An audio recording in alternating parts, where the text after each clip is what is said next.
Please ये video पूरा देखिए। जूनागढ़ के मुस्लिम नेता इम्तियाज़ पठान ने ज़बरदस्त जवाब दिया है पुरुषोत्तम रूपाला ने, जो उन्होंने अभी अपने बचाव में विधर्मी शब्द का प्रयोग किया है। उस राजकोट में लोकसभा के बीजेपी के उम्मीदवार पुरुषोत्तम रूपाला ने वाल्मीकि समाज के एक प्रोग्राम में राजपूत समाज के लिए बहुत गलत शब्दों का उपयोग किया था। पहले वो सुनिए, आगे बाद में रूपाला की बात करते हैं। खूब રહ્યા અંગ્રેજોએ ખૂબ રહ્યા અને એને દમન કરવામાં બાકી નહોતું રાખ્યું છે અને મહારાજાઓ નિમ્યા એમણે રોટી બેટીના વ્યવહાર કર્યા પણ મારા રૂખી સમાજે ન તો ધર્મ બદલ્યો ન તો વ્યવહાર કર્યો, એને સૌથી વધુ દમન કરવામાં આવ્યું પણ ઈ નતા હટ્યા। राजा महाराजाओं ने बेटी व्यवहार किया, ये बात सुनकर राजपूत समाज बहुत ही गुस्से में आ गया। पुरुषोत्तम रूपाला को माफ़ी मांगनी पड़ी, लेकिन माफ़ी में भी वो विधर्मी शब्द लिया है, जिसके लिए इम्तियाज़ पठान ने जवाब दिया। आगे देख। नमस्कार। क्षत्रिय समाजना सौ आगेवानों ने मारा राम राम। हूँ पुरुषोत्तम रूपाला राजकोटनी अंदर वाल्मीकि समाजना एक कार्यक्रम में भाषण में करेलू एनो एक विडियो वायरल थयो छे, जेने लईने क्षत्रिय समाजना घणा बधा आगेवानोए मने ए विडिया अंगे पोतानी प्रतिक्रियाओ आपी छे, रोष पण व्यक्त कर्यो छे, सलाह पण आपी छे। आ तमाम आगेवानों में अमारा वरिष्ठ आगेवान भूपेन्द्र सिंह जी चुड़ासमा, राज्यसभा मारा साथीदार केसरी सिंह जी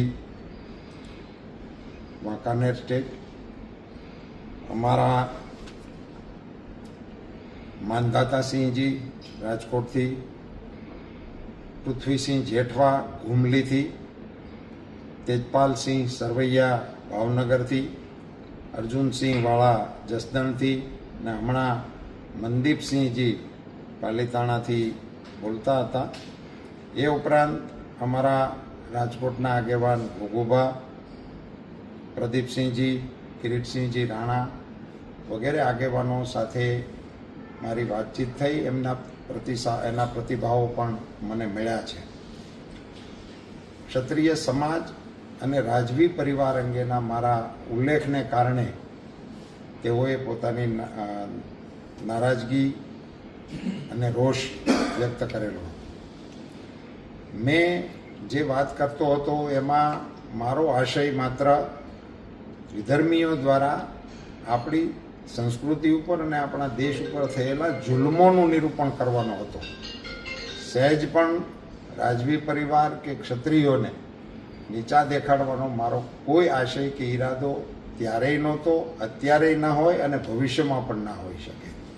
તેમ છતાં આ મારા વિડીયો થકી કે મારા આ પ્રવચનના ઉલ્લેખ થકી કોઈપણની લાગણી દુભાઈ હોય તો હું દિલગીરી વ્યક્ત કરું છું, દિલથી માફી માગું છું અને ક્ષત્રિય સમાજની ગરિમા અને ગૌરવની ખેવના ધરાવતો હોવાને કારણે આ માત્ર ચૂંટણીલક્ષી વાત નથી, પણ કાયમી ધોરણે આ પ્રકારના વિષયો પ્રત્યે મને પણ કોઈ પણ પ્રકારનું મનમાં ઓછપ કે ઉણપ લાવવા જેવું કે એમને કોઈને એમની ગરિમાને ઘસરકો પહોંચાડવાનો મારો કદી ઈરાદો ન હોય એવી મારી નમ્ર સ્પષ્ટતા કરું છું અને આપ સૌને આ વિષયને અહીંયા પૂરો કરવા માટેની વિનંતી કરું છું। ધન્યવાદ।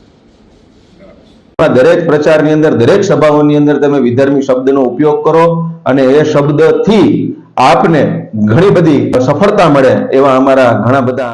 नमस्कार दोस्तों, हूँ इम्तियाज पठाण, राजकोट लोकसभाना उम्मीदवार अने पीढ़ अग्रणी शब्दों उपर जेनुं घणुं बधुं प्रभुत्व छे एवा रूपाला साहेब द्वारा वाल्मीकि समाजना एक कार्यक्रममां एक निवेदन आपवामां आव्युं।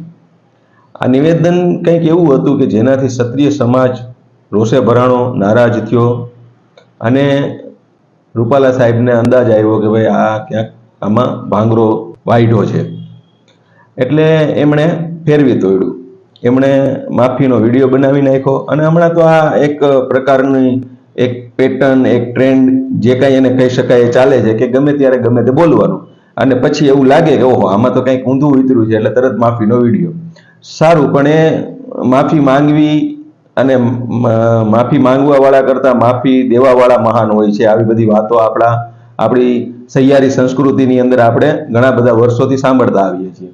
હવે આખા મુદ્દાની અંદર મારો વિષય એટલો જ છે, મારે આ વાત એટલે મૂકવી પડી કે વાલ્મીકી સમાજનો કાર્યક્રમ ક્ષત્રિય સમાજને ખોટું લાગ્યું અને આખું ઠીકરું ફૂટ્યું વિધર્મી શબ્દ ઉપર. હવે વિધર્મી તો આ નેતાઓના મતે કોને કહે છે આપણે સમજીએ જ છીએ, પણ શું આ માફીથી ક્ષત્રિય સમાજને સંતોષ થઈ ગયો? શું જે લોકસભાના મત વિસ્તારના જે ઉમેદવાર છે આ સાહેબ જે છે રૂપાલા સાહેબ, અને રૂપાલા સાહેબ તો પીઢ રાજકીય અગ્રણી કહેવાય, શબ્દો ઉપર એનું પ્રભુત્વ છે અને એક સાહિત્યકારની પાસે પણ જે શબ્દો ભંડોળ ન હોય એવું શબ્દો ભંડોળ આ રૂપાલા સાહેબ ધરાવે છે. તેમ છતાં એ એવી ભૂલ કરી ગયા અને ત્યારબાદ એને સીધો દોષનો ટોપલો ફોડી દીધો. પેલું કહેવત છે ને, હલકો ખૂન, આ એવી વાત છે. આ વિધર્મી શબ્દ એટલે વિધર્મી સાથે અમારે કઈ લેવા દેવા નથી, વિધર્મી શબ્દ સાથે અમારે કઈ લાગતું ઓળખતું નથી કે અમને કોઈ વાંધો નથી, અમને દુઃખે નથી. પણ મુદ્દો એ છે કે આ લોકસભાના ઇલેક્શન દરમિયાન એ લોકસભા રાજકોટના ઉમેદવાર શ્રીને એટલું ધ્યાનમાં નહીં હોય કે આપણે દરેક સમાજો આ લોકસભાની અંદર વસવાટ કરે છે અને કાંઈ પણ કાચું કપાય એટલે સીધું એક હોળીનું નારિયેલ એક જ નામને બનાવી દેવાનું અને એ નામ પણ કોના માટે વાપરે છે, શબ્દ કોના માટે વાપરે છે પણ આપણે ભલી ભાતી જાણીએ છીએ બધા. પણ રૂપાલા સાહેબ તમારાથી આ ભૂલ તો બરાબરની થઈ ગઈ છે. પણ ક્યાંક સમજવાનું એ છે કે તમે જે ઇતિહાસ ને વાગોળીને આ ચર્ચા કે આ માફીનો વિડીયો જે તમે બનાવ્યો એ ઇતિહાસની અંદર જો થોડાક ઊંડાણપૂર્વક ઉતરો તો આ દેશની અંદર એકતા ભાઈચારાથી ઘણા વર્ષોથી લોકો રહેતા આવ્યા છે અને રહેવાના પણ છે અને રહ્યા છે. એના ઇતિહાસો છે, એના દાખલાઓ છે. આપ ઘણા બધા લોક ડાયરાઓની અંદર આપ હાજરી આપો છો ત્યારે એવું પણ સાંભળ્યું હશે ઘણા લોક સાહિત્યકારોના મોઢેથી. અને એક રાજનેતા તરીકે તો તમારે તો દરેક સમાજને, દરેક જાતિ ધર્મના લોકોને સાથે લઈને ચાલવાનું હોય, પણ ક્યાંક ને ક્યાંક તમે આ જે ભૂલ કરી છે, કુદરતે તમારી પાસે કરાવી છે કે શું છે એ કુદરત જાણે, પણ અમારા શુભ આશીષ અને અમારા ઘણી બધી શુભકામનાઓ છે તમને કે તમે આ લોકસભાના જે ચૂંટણીનો જે પ્રચાર છે અને એમાં દરેક પ્રચારની અંદર, દરેક સભાઓની અંદર તમે વિધર્મી શબ્દનો ઉપયોગ કરો અને એ શબ્દથી આપને ઘણી બધી સફળતા મળે એવા અમારા ઘણા બધા અંતરથી આપને આશીર્વાદ છે અને ચૂંટણી દરમિયાન આ શબ્દના માધ્યમથી આપ સફળતા પ્રાપ્ત કરો એવી અમારી ઘણી બધી શુભેચ્છાઓ છે. નમસ્કાર. वाल्मीकि समाज के प्रोग्राम में पुरुषोत्तम रूपाला राजपूत समाज के लिए गलत बोले और माफ़ी मांगने का वक्त आया तब विधर्मी लिया है. ये विधर्मी किसे कहते हैं ये तो रूपाला साहब ही बता सकते हैं, लेकिन राजपूत समाज का गुस्सा कम नहीं हुआ है. आज सुरेंद्र नगर में राजपूत समाज के लोग इकट्ठा हुए थे रूपाला के सामने.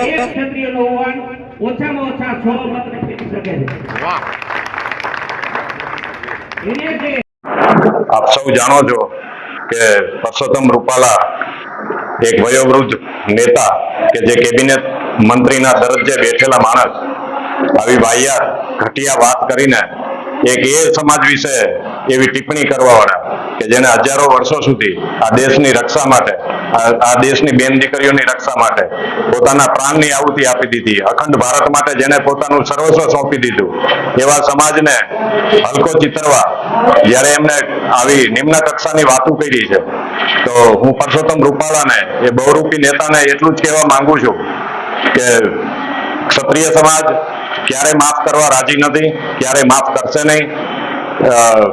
એમને ચૂંટણીમાં હરાવવા માટે ગુજરાતભરમાંથી ક્ષત્રિયો એના મત વિસ્તારમાં જવાની તૈયારી અમે કરી રહ્યા છીએ. એમને જે ભૂલ કરી છે એ ભોગવવાની તૈયારી સાથે એમને અમે મળવાના છીએ અને ભલે એમને માફી માંગી પણ માફી માંગવી અને પાછી હલકી વાત કરવી એ ક્ષત્રિય સમાજ હવે એને ક્યારેય માફ કરવાના નથી. માફી તમારે એ વાતની માંગવાની છે જે તમારા મનમાં જે કુવિચારો ધરબોયેલા પડ્યા છે ને કે તમે એમ કહો કે રામ જે છે એ આ લોકોના આધારે નથી આવ્યા. ભલે અમે તો એવું નથી કહેતા અમારા આધારે નથી આવ્યા, પણ અમે એવું ઈચ્છીએ છીએ કે તમે તો જે ચોખવટ કરો કે તમે આ રામ જે છે એ સુપ્રીમ કોર્ટના આધારે આવ્યા છે અને તમે રામના નામે મત માંગો છો.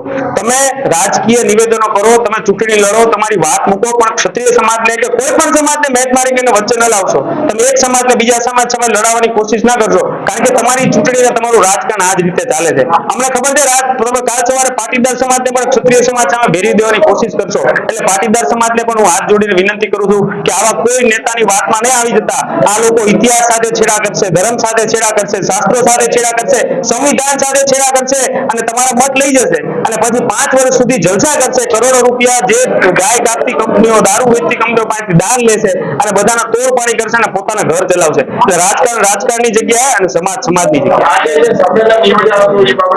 આજે જે સંમેલન યોજાયું એક ક્ષત્રિય સમાજનું એક સ્વયંભૂ ભેગું થયેલું સંમેલન છે. ક્ષત્રિય સમાજમાં ભરપૂર રોષ છે, કારણ કે ક્ષત્રિય સમાજને એવું માનવું છે કે રાજકોટ જે જગ્યાએ તમે બોલેલા છો, રાજકોટના કેટલાય ક્ષત્રિયોએ બલિદાન આપ્યા છે પોતાના જીવના, અને તમે જે જગ્યાએથી આવો છો ને અમરેલી, ત્યાંથી બાજુમાં લોમા ખુમાણ નામનો કદાચ તમે ઇતિહાસ વાંચો તો એમણે ભૂચર મોરીમાં પોતાનો જીવ દીધો. એટલે તમે જે પ્રજાની લાગણીને જે સમજી ના શકે ને એ પ્રજાનો પ્રતિનિધિ બનવાને લાયક નથી હોતો. તમે માફી માંગશો ને એક સમય તો કદાચ તમે એક સમય માફ પણ કરી દેશું, પણ તમને ઉમેદવાર તરીકે આ પ્રજા હવે સ્વીકારવા નથી, કારણ કે 562 રજવાડાઓ આપી અને જમીન આપી અને આ દેશના સંવિધાન સાથે રાજપૂતોએ ખભેથી ખભો મિલાવવાનું ચાલુ કર્યું હતું. એ એટલા માટે નહીં કે તમારા જેવા લોકો આવીને અમારું અપમાન કરી જાય. એટલે રૂપાલા સાહેબ તમે સંભાળી લેજો, તમને માફી મળવાની નથી. पुरुषोत्तम रूपाला के निवेदन के लिए राजपूत समाज जगह जगह दिखाव कर रहा है. आज दहगाम में भी मेमोरेंडम दिया गया था.